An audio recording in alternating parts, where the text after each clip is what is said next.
ஆதித்த கரிகாலன் மற்றும் குந்தவை விராட்டியின் சகோதரன் வந்தியத்தேவனின் சிநேகிதன் திருவாரூர் தியாகராஜ பெருமானை வழிபட்டு அபயகுலசேகரன் எனும் பெயர் பெற்றவர்.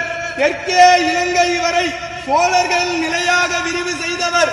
தெய்வீகமான சொல்லாற்றும் நீதிமானாக இருந்து அருள்மொழிவர்மன் சேர சோழ பாண்டிய நிலைகளை ஆட்சி செய்த மும்முடி சோழன், கலைஞர் கோட்டையை வென்ற கலைஞர சோழன், கோயில்களை கட்டிய திருக்கோயில் சோழன், மக்கள் நலன் நியாயம் காட்டிய பன்மணி சோழன், தஞ்சையை ஆண்ட தஞ்சை வல்லவன், சிவபக்தியில் சிறந்த சிவபாத சேகரன், திருமுறை கண்ட சோழன், மகா கலைஞன், மாநகர் அரசன், கடல் வீரன், சோழ வம்சத்தின் மிகச்சிறந்த ஆளுமை கொண்ட தெய்வீக அரசன், நம் பெரும்பாட்டன் பேரரசன் ராஜராஜ சோழன் வருகிறார் வருகிறார் வருகிறார்.